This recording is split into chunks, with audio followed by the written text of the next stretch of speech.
The operating room door sealed shut, the Navy SEAL on the table declared dead. But his K-9 partner refused to leave. For 6 hours, the dog stood guard. Muscles locked, eyes blazing. Anyone who stepped close got the same warning. Bared fangs, a growl that cut through bone. This wasn't fear. This was duty. When surgeons tried moving the body, the K-9 lunged. Security rushed in. Weapons raised. Orders shouted. "He's gone," someone said. But the K-9 planted himself between his handler and the door, like he knew something they didn't. That's when she walked in. A rookie nurse, blonde, quiet, no rank, no authority. She didn't yell, didn't touch him. She knelt beside the SEAL and removed her glove. On her hand, faded but unmistakable, a dagger tattoo with the number 7. The K-9 froze, instantly. He sat, lowered his head, pressed it against the SEAL's chest. Outside, a black SUV screeched to a stop. A Navy SEAL commander stepped out, coffee in hand. Then he saw her through the window. The cup slipped, shattered, coffee everywhere. His face went white. Want to know what happens next? And who she really is? Stay until the end. Before we begin, take 2 seconds to comment and subscribe. These medical stories only survive because people like you stay with them till the end. The operating room doors were sealed, red lights glowing above them like a warning no one wanted to read. Inside, a Navy SEAL lay motionless on the table, chest still, skin cooling. The monitor above him showed a flat, unforgiving line that had already been confirmed by 2 surgeons and a senior anesthesiologist. Time of death had been called. Notes were being dictated. Gloves were being peeled off. And still, no one could move the body. Because sitting beside the table, perfectly still, was the military K-9. Not lying down, not pacing, sitting, back straight, muscles locked, eyes fixed forward like a guard posted at a doorway only he could see. His leash lay untouched on the floor, slack, as if even gravity knew better than to pull him away. The first nurse who tried to step closer didn't make it 3 feet. The dog's head snapped up, teeth flashed, a deep warning growl rolled out of his chest. Not wild, not panicked. Controlled, trained, deliberate. She froze, slowly backed away. Someone muttered, "He's just confused." The dog answered by slamming his paws into the tile and barking once. Sharp, explosive, a sound that cracked through the sterile air like a rifle shot. 6 hours passed, 6 hours of arguments, phone calls, and protocol manuals being quoted by people who had never once dealt with a military working dog guarding a fallen operator. The K-9 never ate, never drank, never shifted position. The moment anyone stepped within arm's reach of the SEAL, the dog rose, muscles coiled, teeth bared. When surgeons finally tried to wheel the table toward the door, the K-9 lunged. 2 security guards rushed in. Both were trained. Both were confident. Neither slowed him down. One guard hit the wall hard enough to knock the breath out of his lungs. The other went down clutching his forearm, shock written across his face as blood seeped between his fingers. Doctors scattered. Nurses pressed themselves against counters. Someone screamed for the police. "Get that dog out of here! He's a threat! We can't leave a body unattended like this." The K-9 planted himself between the SEAL and the exit, growling low, eyes never leaving the table, not protecting a corpse, standing watch. That was when the order came down from administration, quiet, cold, and final. If we can't move the dog, we neutralize him. A security supervisor raised his weapon, hands trembling despite years on the job. He didn't want to do this. No one did. But protocol didn't care about loyalty, or grief, or instinct. The door to the OR opened, and a rookie nurse stepped inside. She didn't belong there. Everyone could see that immediately. Blonde hair pulled back into a simple tie, scrubs slightly oversized. Her badge hung crooked, clipped in a way that said she hadn't yet learned the unspoken rules of presentation. She was assigned to vitals, paperwork, the kind of nurse people forgot the moment she left the room. She didn't raise her voice, didn't shout orders, didn't look at the weapon, didn't even look at the dog. She walked past the security guards like they weren't there. "Miss, get back," someone hissed urgently. She didn't. The K-9 turned toward her, teeth bared, body surging forward in a blur of muscle and motion. And then he stopped, not gradually, not cautiously, instantly.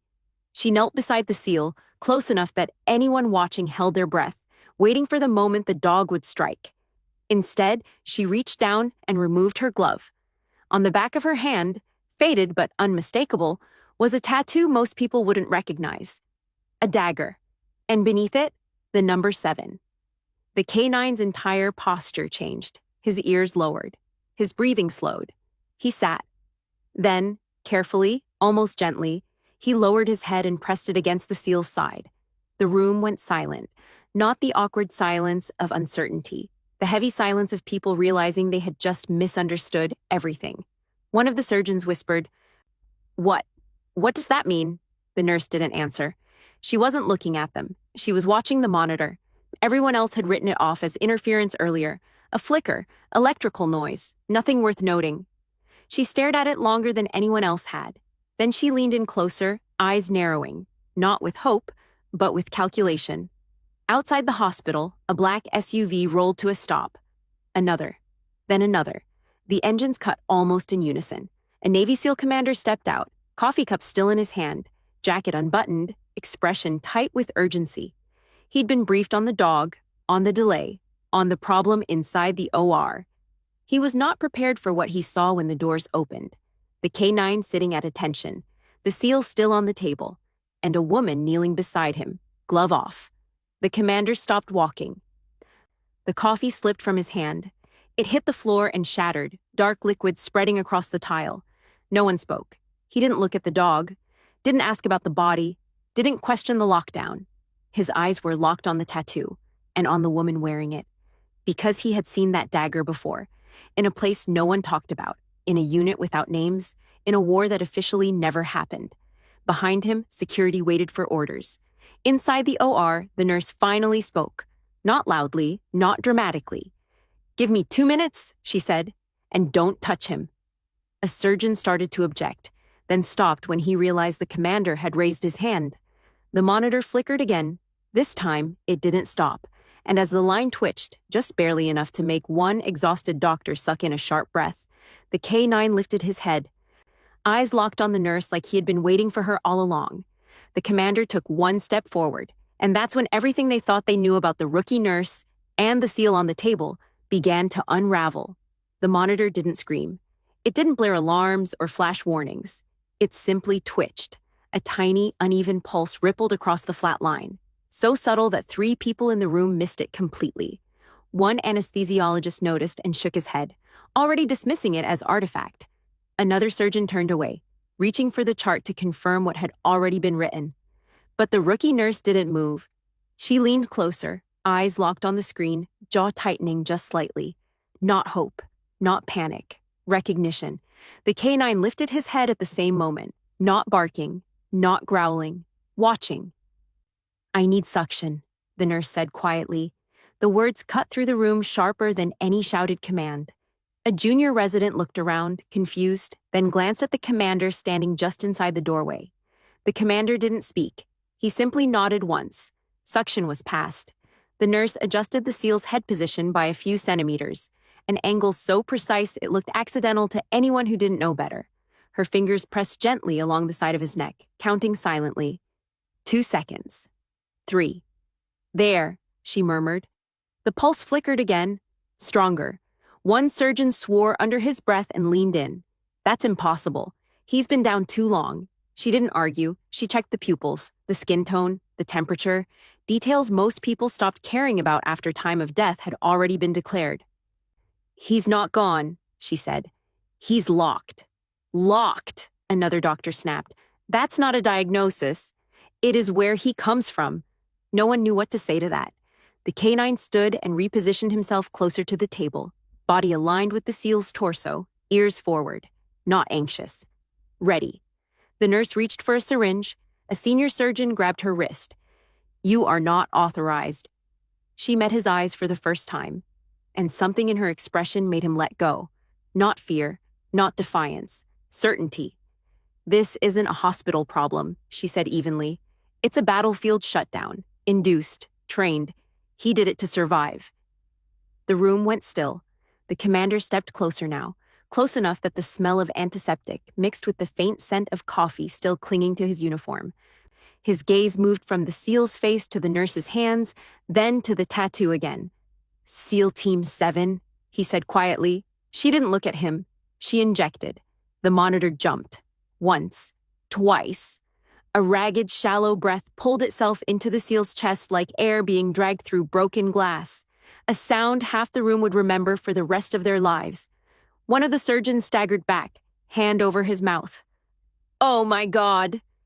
The canine whined, soft, relieved, and pressed his forehead against the table again, tail still, body trembling now that the watch was nearly over. The nurse adjusted the oxygen, checked the line. Her movements were efficient, practiced, stripped of emotion. "He'll crash again," she said. "When he comes out?" "As in," the anesthesiologist began. "As in he's going to relive the worst day of his life all at once." The commander closed his eyes briefly. He knew exactly what she meant. They moved fast after that, faster than protocol, faster than paperwork. Orders were given without debate. Equipment appeared without explanation. The OR transformed from a place of finality back into controlled chaos. And through it all, the rookie nurse stayed at the SEAL's side, not directing, not commanding, anchoring. At one point, a doctor leaned close and whispered, "How do you know all this?" She didn't answer, because the truth wasn't something you explained to civilians. It was something you carried, or buried. As they stabilized him, the SEAL's body began to tense. Muscles tightened, his jaw clenched, a low sound escaped his throat, halfway between a breath and a warning. The canine stiffened immediately. "He's coming back wrong," the nurse said. "Clear the room?" "Clear," a resident echoed. "Now." The commander barked the order this time. People moved. The SEAL's eyes snapped open. They weren't seeing the OR. They were seeing dust, fire, movement in the dark. He thrashed, restraints creaking, strength returning in violent surges. The monitor screamed now, heart rate spiking, blood pressure surging. "Contact left," he shouted hoarsely. "Get down!" The canine barked once, not aggressive, but sharp, grounding. The nurse leaned close, placing one hand flat on the SEAL's chest, steady, unflinching. "You're not there," she said firmly. "You're inside. You're alive. You're not alone." His breathing hitched. Sweat poured down his face. "You hear the dog?" she continued. "That means you made it." His eyes flicked toward the canine. Recognition sparked. The thrashing slowed. The moment passed like a wave, finally breaking on shore. The SEAL sagged back against the table, breath ragged but real. The room exhaled. A surgeon whispered, "She just talked him back." The commander stepped closer, voice low. "You were listed KIA." She finally looked at him. "Paperwork," she replied. A beat passed between them, heavy with things neither of them would ever say out loud in this room. Outside the OR, word was already spreading. A SEAL pronounced dead, a military dog refusing to leave, a rookie nurse doing things no rookie should know how to do. Judgment came quickly. She overstepped. She got lucky. She broke protocol. Inside, the nurse washed her hands slowly, methodically, blood swirling down the drain. She didn't look up when a young nurse beside her whispered, "They're saying you shouldn't have done that." She dried her hands and answered calmly, "They weren't there." Before she could step away, the commander spoke again. "Why are you here?" She considered the question. "Because hospitals are quieter than war zones," she said. "And people don't ask who you were, only what you can do." The canine lay down for the first time since arriving, finally resting. As order began to return, the nurse moved to step back into the background, to let the hierarchy reassert itself. But before she could disappear, one of the older nurses caught her arm gently. "Hey," she said. "Whatever they say out there, you saved him." The rookie nurse nodded once. Then she did something she hadn't done all night. She hesitated, because down the hall, raised voices were growing louder. Administrators, military brass, questions that didn't want answers, only control. And she knew the next phase wouldn't be about saving a life. It would be about who she was and whether the truth could stay buried. Before the door swung open and the consequences walked in, she glanced once more at the SEAL on the table, and the canine at his side. If you believe the quiet ones are often the strongest, comment, "Never judge." The The questions started before the blood on the floor had fully dried.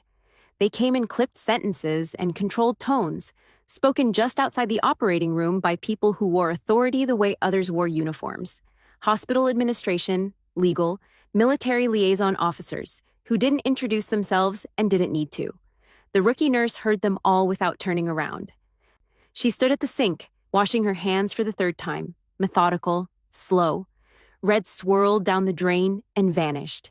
She kept her eyes on the water, not because she was afraid to look up, but because looking up meant engaging, and engagement meant exposure. Behind her, the Navy SEAL commander spoke in a low voice, firm but careful. He was misdiagnosed. That's on us, not her. A sharp reply followed. She violated protocol. She saved his life. That's not the point. The nurse dried her hands and finally turned. The room quieted in that strange way it does when someone unassuming becomes the center of gravity without asking to be. Sir, one of the administrators began, forcing a polite smile. We're going to need a statement. She nodded once. I'll write one. Not that kind, the man said. We need to know how you knew what to do. She met his eyes. I've seen it before. That's not an answer. It's the only one you're getting. The canine stirred at the sound of her voice, lifting his head slightly, ears flicking toward her before settling again. The SEAL lay unconscious now, stabilized, chest rising and falling with assistance. Alive, but fragile. The commander watched the dog, then the nurse. You didn't just stop him, he said quietly, pitching his voice so only she could hear. You recognized him, and he recognized you. She didn't deny it. I thought you were dead, he added. So did everyone else. That was the point, wasn't it? She paused. Not long, but long enough. Yes? The commander leaned back slightly, crossing his arms. They're not going to let this go. I know. Across the room, a young doctor whispered to another. She didn't even flinch when he came back swinging. Did you see that? Yeah, the other replied, like she'd done it 100 times. The nurse heard them both. She had done it more than that. The commander motioned toward the hallway. Walk with me. She hesitated only a second, then followed, passing through the double doors into the quieter corridor beyond. The noise faded behind them, replaced by the low hum of machines and distant footsteps. He stopped near a window overlooking the ambulance bay, black SUVs still parked below. SEAL Team 7, he said again, this time not as a question. She stared out at the lights reflecting off the pavement. That's what they called it. They told us your unit was wiped out. It was. And you? I survived. He exhaled slowly. You were the medic. Yes. Silence stretched between them, thick with things neither of them had permission to say. They never used names, he continued. Just call signs, numbers, roles. She nodded. That way, if someone broke, they couldn't give anything away. And if someone died, he said, softer now, there was no name to mourn. Her jaw tightened. That dog, the commander went on, he was trained with your unit. He was conditioned to recognize markers, stances, body language. And ink, she said, even faded. He looked at her hand. You kept the tattoo. Barely, but he saw it. Yes? The commander turned fully toward her now. Do you know what happens if command realizes you're alive? I do. They'll want answers, reports, debriefs. They'll want to put me back where I came from. He didn't argue. Because they both knew it was true. Down the hall, raised voices echoed again. Someone demanding access, someone else refusing. They're arguing over jurisdiction, the commander said. Hospital versus military. She allowed herself a small, humorless smile. They always do. He studied her for a moment. Why are you here? Really? She didn't answer right away. Because this place, she said finally, is supposed to be about saving lives without asking who deserves it. And yet, he said, they're already asking. She nodded. Inside the operating room, the canine stood abruptly, ears pricked, body tense. The nurse felt it before anyone told her. He's crashing, she said, already turning back. They rushed in together. The monitor numbers were dropping fast now, blood pressure falling, heart rate erratic. He's bleeding internally, a surgeon shouted. We missed something. No, the nurse said. It wasn't there before. She moved to the SEAL's side, hands steady, eyes scanning. A faint tremor rippled through his body. Neurogenic shock, she said. Delayed. That's not possible. It is as if he was trained to suppress it. The room moved on instinct now, not hierarchy. She adjusted fluids, changed angles, called for medications before the numbers demanded them. The canine paced once, then settled again, eyes never leaving the SEAL. How do you know? A doctor demanded. She didn't look up. Because I've watched it happen in the dirt with no monitors at all. The commander watched the room shift around her, authority bending toward competence without realizing it. A resident whispered, She's running this. And she was. The SEAL stabilized again, barely. A breath passed through the room, but relief was short-lived. The doors opened. Two men in pressed uniforms stepped inside, faces hard, eyes sharp. One carried a folder thick with red tabs. Which one of you is the nurse? The taller one asked. She straightened slowly. I am. He looked her over, gaze lingering on her hands. You weren't on our roster. I wasn't supposed to be. He glanced at the commander. Sir, with respect, we need her outside. Now.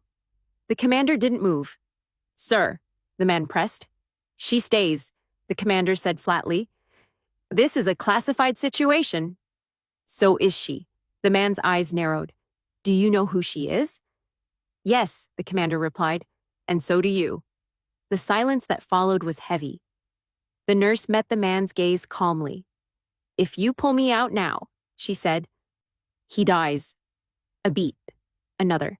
The man cursed under his breath and stepped back. 5 minutes, he snapped. That's all you get. The nurse turned back to the table. 5 minutes was more than she'd had in Afghanistan. She worked quickly, efficiently, with the calm precision that only came from knowing exactly how little time really meant. As she finished, she felt the weight of eyes on her, not just from the room, but from the past pressing in. The commander leaned close. They're going to open your file. I know. And once they do, they'll remember who I was, she said, and who you still are. She didn't respond, because the truth was heavier than any rank. As the SEAL's vitals steadied again, the nurse finally stepped back, exhaustion catching up to her in a way adrenaline had delayed. The canine rose and pressed his head briefly against her leg, just once, then returned to his post. The men with the folder stepped aside, speaking quietly into their radios. Outside, engines started. The commander looked at her, expression unreadable. This isn't over. She met his gaze. It never is. Down the hall, footsteps approached. Fast, purposeful, too many to ignore. And as the doors swung open once more, the rookie nurse realized the next battle wouldn't be fought in the operating room, but in the truth she had spent years trying to outrun. The hallway filled before the doors even opened. Boots first, then uniforms. Then the quiet, suffocating presence of people who didn't come to ask questions. They came to contain outcomes. The rookie nurse stood at the foot of the operating table, hands folded loosely in front of her. Shoulders relaxed in a way that had nothing to do with calm and everything to do with control. The SEAL on the table was alive now, barely, but his vitals were holding. The canine sat beside him again, posture locked, eyes alert but no longer aggressive. The watch had resumed. One of the men with the red-tabbed folder stepped forward. We're transferring custody. No, the nurse said. The word wasn't loud. It didn't need to be. The man blinked, not used to resistance from someone in scrubs. Excuse me? If you move him now, she continued evenly, he dies in the elevator. His pressure won't hold. His airway will collapse, and the dog will react. The man glanced at the commander. The commander didn't look back. She's right, he said. The folder snapped shut. Sir, this is above. I know exactly where this sits, the commander replied. And so do you. A long silence followed. Not tense, measured. The kind of pause that meant decisions were being made several levels higher than the room they were standing in. The nurse exhaled slowly. This was the moment she'd been running from. Not the gunfire, not the screaming, not even the dog. This. Being seen. The commander turned to her, voice lower now. They reopened your file. Her fingers twitched once, then stilled. Most of it's still blacked out, he went on. But what isn't? It explains a lot. She didn't ask what he'd read. She already knew. A unit without names? A medic known only by a number. A night operation that went wrong in ways reports couldn't capture. You were supposed to be dead, he said quietly. I was, she replied, just not in the way they meant. Behind them, the K9 stood suddenly, head snapping up. The nurse followed his gaze instinctively. The SEAL's fingers moved, barely, but unmistakably. She was at his side in an instant. Stay with me, she said softly. You're safe. His eyes fluttered open. Confusion, pain, recognition. Then panic surged. His chest heaved, his breathing spiked, his muscles tensed like he was bracing for impact that never came. The K9 pressed close, whining low, grounding him. You're inside, the nurse said firmly. Hospital, you made it back. The SEAL's eyes locked onto her hand. The tattoo, understanding flickered through the fog. 7, he rasped. She nodded. That's right. The room froze. One of the men from command muttered, Jesus. The SEAL swallowed hard. They told us. You were gone. She held his gaze.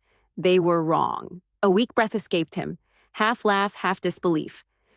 Figures, he whispered. You were always hard to kill.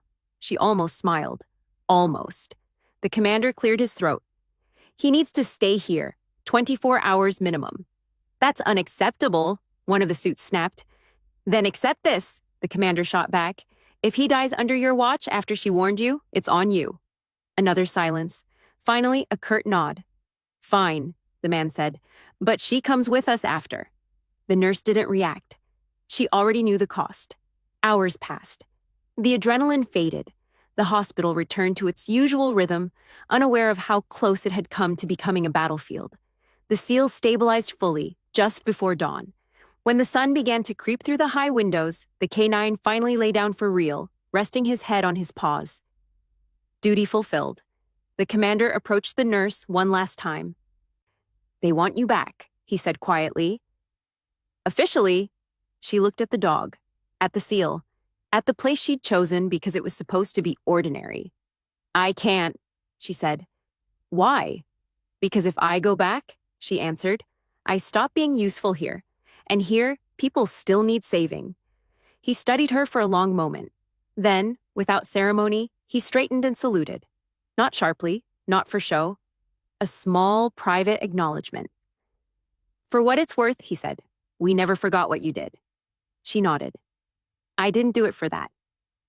As the sun rose higher, the men in uniforms left. The black SUVs rolled away. The hospital exhaled. The nurse pulled on a fresh pair of gloves. Another shift awaited. Another set of vitals to check. Another patient who didn't know, or need to know, who she used to be. As she stepped back into the hallway, an older nurse caught her arm.